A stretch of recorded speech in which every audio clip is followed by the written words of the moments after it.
I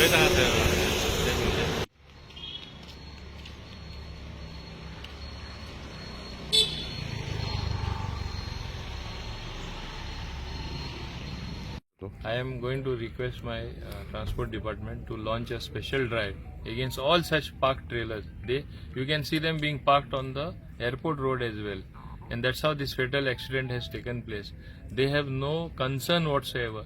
The respective companies booking these trailers, they should provide the parking space, or they should see where space is available, and hire it out or buy the place and have the parking done there.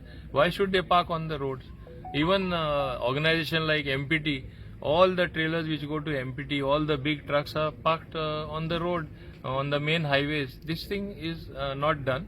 I am going to ask the police as well as my department to launch a drive where keep on booking them so that they don't feel it is economical to park on the road and cause such type of accidents.